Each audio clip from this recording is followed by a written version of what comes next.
Total ট্রিপে day 3। আমাকে দেখি বুঝতে পারছো প্রচণ্ড বেশি ঠান্ডা এখানে, অ্যারাউন্ড 6 ডিগ্রি মতো হবে। দুটো করে সবাই মিলে রাত্রেবেলা সোয়েটার পরেও তার নিচে দুটো করে কম্বল গায়ে দিয়ে তারপর শুতে হয়েছে, এত বেশি ঠান্ডা। আজকে আমরা যাব গুরুগম্বা লেকে। সেখানে যাওয়ার কথা ছিল আমাদের সকালবেলায় 6টায় বেরোনোর কথা ছিল, কিন্তু বাইরে এত বেশি বৃষ্টি হচ্ছে যে আমরা বেরোতে পারিনি। এখন 7টা বাজে, এখন আমরা বেরোচ্ছি, তো চলো যেতে থাকি। প্রথমে এটা 7 সিস্টার ওয়াটারফলস। এটা 7টা ধাপে নামে বলে এই ওয়াটারফলসটাকে 7 সিস্টার ওয়াটারফলস বলে, যদিও এই ভিউ পয়েন্ট থেকে 7টা ধাপ একেবারেই দেখা যায় না। পরের এটা হচ্ছে নাগা ওয়াটারফলস, এটারও আলাদাই সৌন্দর্য। আর পরের এই ওয়াটারফলসটা অমিতাভ বচ্চনের মতো লম্বা হওয়ায় এটার নাম অমিতাভ বচ্চন ওয়াটারফলস।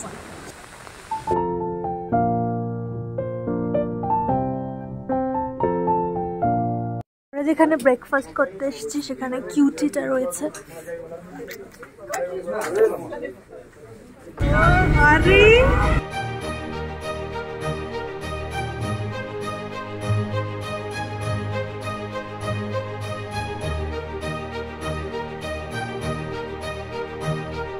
আমরা রাস্তার মাঝে দাঁড়িয়েছি আর এখানে স্নোফলস হচ্ছে, কি মজা লাগছে দেখতে।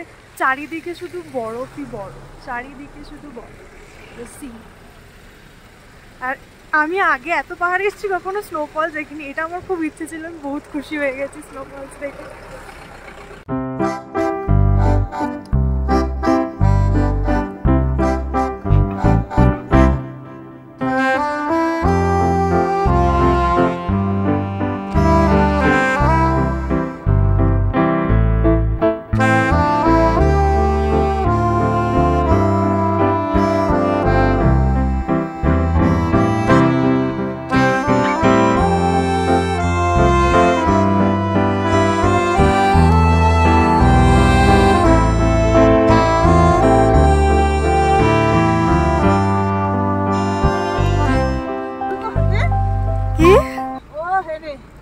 छोड़ो गाয়ে দিও না।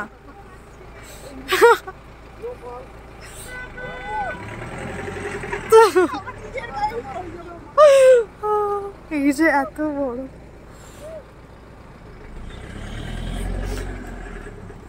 আমার মা ভয় পাচ্ছিল এখানে আসতে, আসবেই না নাকি প্রবলেম হবে। এখন দেখো গায়ে দিও না।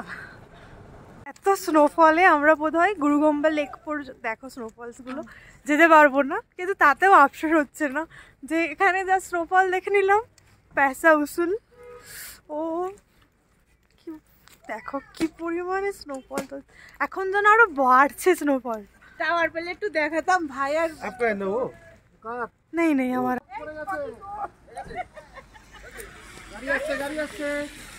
এই গাড়িটা তো পুরো জমে গেছে বরফে। এই গাড়িটা আমি দেখাই, এই গাড়িটা পুরো এরম ভাবেই পড়ে রয়েছে।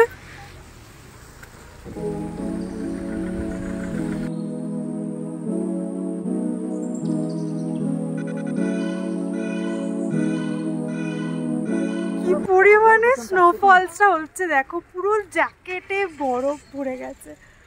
ওর মা বাবা সবার, ও ভীষণ ভীষণ মানে খুশি হয়ে গেছি আমি। তো মা জ্যাকেট ঝেড়ে দিচ্ছে বাবা, জ্যাকেটে ভরে গেছে। আর বাবা বলছে দেখাতে যে বাবা মায়ের জ্যাকেট ঝেড়ে দিচ্ছে।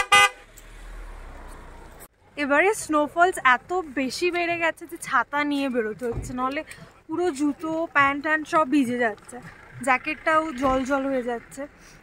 ছাতা নিয়ে বেরোচ্ছি, কিন্তু তাও মনে হচ্ছে না যে গাড়িতে গিয়ে বসি, কারণ গাড়িতে গিয়ে বসলেই তো বাস এটা চলে যাবে। দেখো প্রচুর স্নোফল, তার চারিদিকে বরফ আছে, ছাতার জন্য দেখা যাচ্ছে না, চারিদিকে শুধু বরফ আর বরফ। মজা এসে গেছে। ভোরবেলা আমাদের আজকে 5টায় ঘুম থেকে ওঠা ছিল, আমি উঠে বলছি আমি যাবই না আজকে, আমার এত শরীর খারাপ লাগছিল, কিন্তু এখানে এসে শরীর একদম ঠিক হয়ে গেছে, আলাদাই ভালো লাগছে। এই জায়গাগুলো ওই পাহাড়ের ওই ওপরটা তো বোধহয় আসছেও না আমার ক্যামেরাতে ঠিকঠাক, প্রচণ্ড বেশি বরফ। আমি মানে এত দেখিনি সত্যি। যখন যখন ছাঙ্গু গেছিলাম তখন বরফ দেখেছি, বরফ নিয়ে খেলাও করেছি, কিন্তু এইরকম এই ব্যাপারটা আসেনি যে ওখানে বরফ পড়েছিল, আগে স্নোফলস হয়ে গেছিল, সেই বরফগুলো পড়েছিল, সেটা নিয়ে খেলা করেছি। কিন্তু আজকে আমরা মানে দেখতে পাচ্ছি যে বরফ পড়ছে, এই ব্যাপারটা আলাদাই লাগছে। এদিকে পাহাড়টা আসছে না, নাহলে দেখাতাম যে কি পরিমাণে বরফ জমে গেছে ওই পাহাড়গুলো। আমার ক্যামেরা নিতে পারছে না অত দূর অবধি।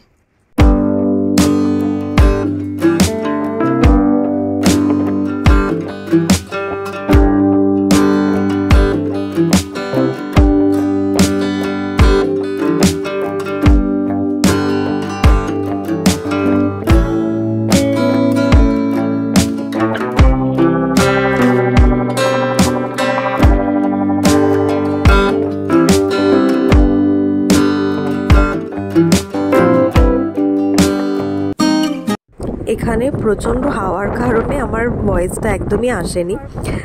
এখানে আমরা ভেবেছিলাম প্রথমে যে রোড ব্লকের জন্য আমরা গুরুগম্বা লেক পর্যন্ত পৌঁছাতে পারবো না, কিন্তু স্নোফলস কিছুক্ষণ বাদে বন্ধ হয়ে যাওয়ায় আমরা এসেছি।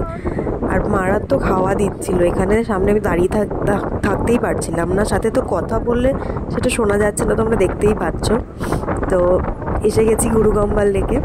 ভীষণ সুন্দর জায়গা, ন্যাচারাল বিউটি তোমরা দেখতে পাচ্ছ, এত সুন্দর না, দেখে চোখ একদম জুড়িয়ে যাচ্ছিল আমার। তো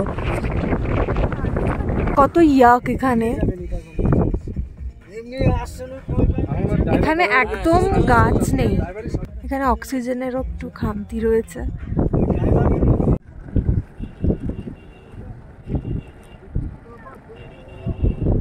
এত বরফ,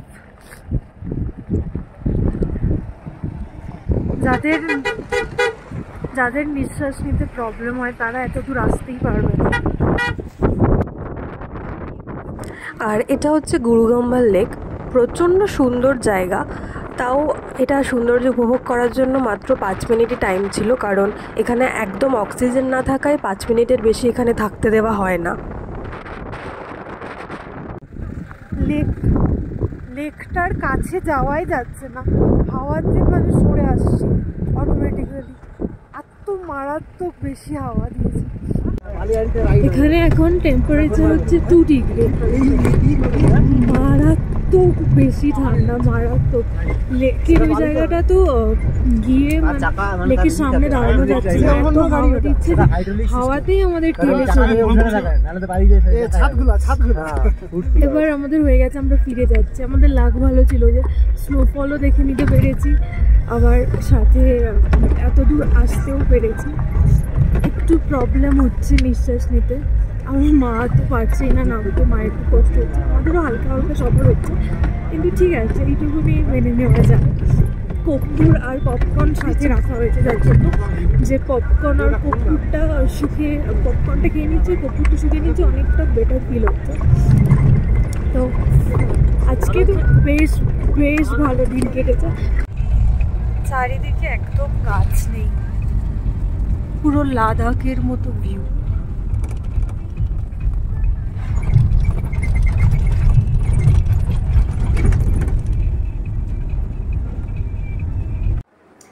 এই ভিডিওটা এই অবধি, খুব শিগগিরই এই ট্রিপের লাস্ট পার্টটা আসতে চলেছে, স্টে টিউন ফর দ্যাট। আর যদি তোমরা চাও, তোমরা আমাকে ইনস্টাগ্রামে ফলো করতে পারো, আমি ডেসক্রিপশন বক্সে আমার ইনস্টাগ্রাম আইডি লিঙ্ক দিয়ে দিচ্ছি। আর এই ভিডিওটাতে যদি কিছু ভালো লেগে থাকে তাহলে please like, comment, share and subscribe. খুব শিগগিরই দেখা হচ্ছে নেক্সট ব্লগে। টাটা ততক্ষণের জন্য।